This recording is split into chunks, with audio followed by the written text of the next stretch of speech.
Bridge. 안녕하세요. 특허법인 펜브릿지 장진규 변리사입니다. 오늘은 상표 등록을 꼭 해야만 할까라는 부분에 대해서 한번 말씀을 드려볼까 해요. 근래에 인스타그램이나 너튜브 같은 곳을 보다 보면 상표 등록 안 하면은 당신의 가게 이름을 뺏깁니다, 상호를 뺏깁니다 같은 겁을 좀 주는 광고들이 많이 늘어난 걸 볼 수 있거든요. 물론 이제 그 말들이 반드시 틀렸다 또는 반드시 옳다라고 단정할 수는 없는데, 그럼에도 불구하고 조금 약간은 공포 마케팅이 이루어진 것 같다라는 생각이 들어서 오늘 영상을 좀 준비해 보게 됐어요. 잘 보시다시피 이제 간판을 만들어 놓고 개업을 다 했는데 경고장을 받았다, 이런 사례들은 꽤 심심치 않게 일어나고 있긴 합니다. 제가 사는 제주 지역에서만 해도 가게들을 돌면서 자기가 미리 간판을 보고 상표 출원 안 한 거 있으면 자기가 특허청에 상표 등록을 해갖고 바로 나중에 등록 받자마자 경고장을 날리고, 경고장을 보내면 보통 1,000만 원 정도 이제 그동안 쓴 거에 대한 손해배상을 하고, 그 다음에 향후 쓰려면 얼마를 내라, 이런 내용들이 많이 들어가게 되는데요. 괜찮다라고 생각하고 창업을 했다가 또 간판을 만들었다가 경고장을 받으면 굉장히 당황스러울 수밖에 없죠. 그런 사례들이 많이 있었고, 또 그런 경우에 대부분 법률적인 경험이 부족하거나 사건을 처음 받아보신 분들 같은 경우는 굉장히 당황하게 되는데요. 당황하게 되면 보통 전화를 하거나 연락을 해갖고 죄송합니다, 이렇게 하시는 분들도 있고, 주변에 어찌어찌 찾아갖고 전문가들 조언을 받으시는 경우가 있습니다. 경고장을 받았다고 해서 무조건 겁을 먹을 필요도 없고, 또 방법이 없는 건 아니기도 하지만 어쨌든 굉장히 신경이 쓰이고 열심히 장사하고 가게를 꾸려가야 되는데 마음도 불안하고, 여기 신경 쓰이고, 또 괜히 잘못됐을 경우 손해배상까지 나가게 되면 쉽지 않을 거라는 거는 이제 누구나 알 수 있는 사실이죠.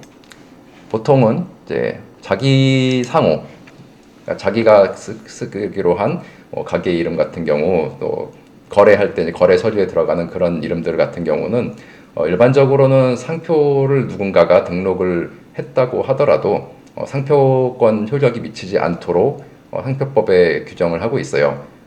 상표법 90조를 찾아보시면 상표권의 효력이 미치지 아니하는 범위 해갖고 제1항에 상표권은 이제 이러이러한 경우에는 효력이 미치지 아니한다 하고, 1호 자기의 성명, 명칭 또는 상호, 초상, 서명, 인장 등등등등을 상거래 관행에 따라 사용하는 상표라고 했습니다. 그래서 여기서 보시다시피 자기의 상호를 그냥 일반적으로 거래 관행적으로 사용하는 상표 정도에 대해서는 누군가 이제 나 말고 제3자가 상표권을 갖고 있다 해도 그 효력이 미치지 아니한다라는 뜻입니다. 여기서는 이제 중요한 거는 자기의 상호라는 거고요. 내 상호인데, 상호란 게 보통 사업자 등록증에 들어가는 상호가 자기 상호일 경우도 있고, 실제로 사업자 등록증에 들어간 상호와 다르게 거래 서류 같은 데나 거래장이나 그런 곳에선 아니면 명함에 다른 상호 쓰시는 경우들도 있어요. 대부분의 경우는 사업자 등록을 하실 때 거래 기재하신 상호가 대부분 자기 상호가 되기는 할 거예요. 그래서 이렇게 보호를 하고 있긴 한데, 3항에 가보시면 제1항 1호는 설정 등록이 있은 후에 부정 경쟁의 목적으로 이렇게 쓰면 경우에는 적용하지 아니한다. 그러니까 자기 상호 이렇게 써도 나 다른 사람 상표 침해하는 거는 아니긴 한데, 부정 경쟁의 목적, 나쁜 의도를 가지고 쓰면은 안 된다 라는 부분을 얘기를 하고 있어서 무조건적인 방패는 아니다라는 걸 알 수 있어요. 근데 여기서 그러면 부정 경쟁의 목적이 도대체 뭐냐라고 했을 때, 이제 대법원 판결을 보면은, 판례를 보면 이렇게 정의를 하고 있습니다. 상표권자의 신용을 이용하여 부당한 이익을 얻을 목적을 말하고, 그래서 기본적으로는 이제 등록된 상표를 가진 사람이 굉장히 시장에서 각광을 받고 신용이 올라갔겠죠. 그런 거를 이제 올라타려고, 편승하려고, 그래서 부당한 이익을 얻을 목적을 말한다라고 하고 있는데, 여기서 중요한 거는 단지 등록된 상표라는 것을 알고 있었다는 사실만으로는 그러한 목적이 있다고 보기에는 부족하며 라고 해서 뭐 알았다, 뭐 저 사람이 상표 등록 받은 걸 알았다라고 해서 부정한 목적이 있는 건, 부정 경쟁의 목적이 있는 건 아니다 라고 알고 하고 있습니다. 그래서 단지 안 정도가 아니라 뒤에 보시면 침해자 측의 선정의 동기 알고 있었는지 등 이제 주관적 사정하고, 네, 상표가 이제 얼마나 비슷하냐, 또 뭐 신용 상태, 영업 목적의 유사성, 그러니까 업종이 비슷한다, 뭐 아니면 영업 활동의 지역적 인접성, 유명한까지는 아니지만 어쨌든 그 상표 등록 상표를 가진 사람의 그 가게하고 이제 얼마나 비슷한, 서로 고객이 지역적으로 겹칠 수 있는 가까운데 개업을 했다, 뭐 이런 것들 또 참고할 수 있겠고, 또 현실적인 사용 상태 등 여러 가지 객관적 사정을 고려하여 판단한다라고 하고 있습니다. 그래서 경고장을 받더라도 내 상호를 그대로 쓰는 거다, 뭐 이 정도로 이제 대응을 할 수가 있고, 상대방이 우리 거 알고 니네가 그 부정 경쟁 목적으로 편승하자고 한 거 아니야 했을 때, 내가 뭐 알았다는 거를 뭐 굳이 자백할 필요도 없지만 굳이 알고 있었다고 해도 그것만으로 이제 부정 경쟁 하려고 베껴 쓴 건 아니다, 그렇게 입증하기는 어려운 부분이어서, 그거는 이런 이제 부정 경쟁의 목적이 있었다라는 부분에 대해서는 상대방이 그렇지 않다라는 걸 입증해야 되는 부분이긴 합니다. 그래서 너무 이제 걱정하실 필요는 없는 것이긴 하고요. 그 상표를 정말로 등록을 안 하면은 내가 내 상호도 뺏기고 가게 이름도 뺏기고 정말 그럴 것이냐에 대해서 한번 알아봤는데, 정리를 하면은 좀 이렇게 말씀드릴 수 있을 것 같아요. 상표 출원 꼭 해야 되냐라고 했을 때 개업하기 전에 이런 사항들을 좀 체크해 보시면 좋겠어요. 보통 이제 자영업 하시다 보면 뭐 친구나 가족 분들한테 2호점, 3호점 내주실 수도 있죠. 이런 것이 일종의 이제 프랜차이즈라고 할 수도 있는데, 이렇게 프랜차이즈가 될 수 있을 가능성이 있다고 하면 반드시 상표 확보를 하는 게 필수적이라고 봅니다. 프랜차이즈를 하다가 이렇게 바꾸게 되면 굉장히 큰 손실이 있을 수 있기 때문에, 그래서 프랜차이즈 생각을 하고 계시면 반드시 상표 확보는 필수적이라고 생각이 들고요.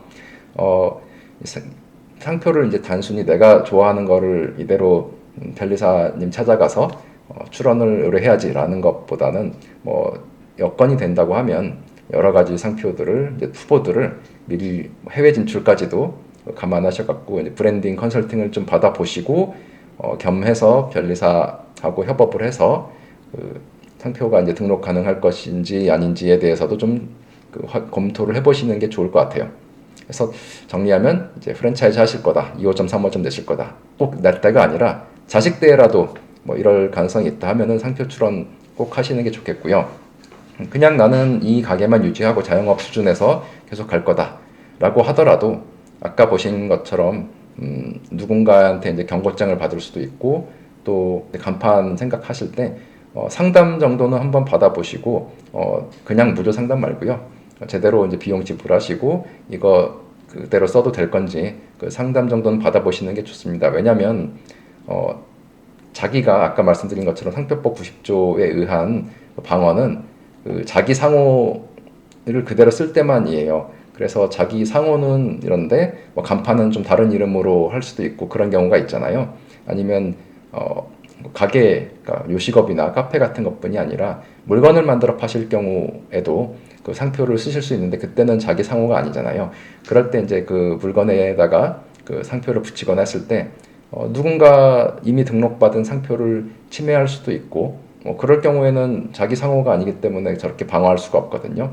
그래서 자영업 수준이거나 약간의 이제 가내 수공업 수준을 유지한다고 하더라도 미리 제품을 출시하기 전에는 상담이라도 받아보시는 게 좋을 것 같습니다. 그냥 무료 상담하면은 그 상식선에서 열심히 시간을 들이지 않아도 되는 수준의 답변만 할 수밖에 없기 때문에, 가급적이면 이제 돈이 조금 비용이 들더라도 유료 상담을 받으셔갖고 제대로 조사해보고 이거 써도 좋겠다 정도라도 확보하시고, 거기서 유료 상담했으면은 보통 출원을 해도 등록 가능성이 있겠다라고 했을 때는 이미 상담료 지불하신 부분은 제외, 나중에 출원할 때 비용을 빼주시기 때문에 출원까지도 연결해 보시는 것도 괜찮을 것 같습니다. 오늘 영상 봐주셔서 감사드리고요. 향후에도 또 도움이 될 만한 부분들 있으면 포인트 하나씩 영상 업로드 하도록 하겠습니다. 감사합니다.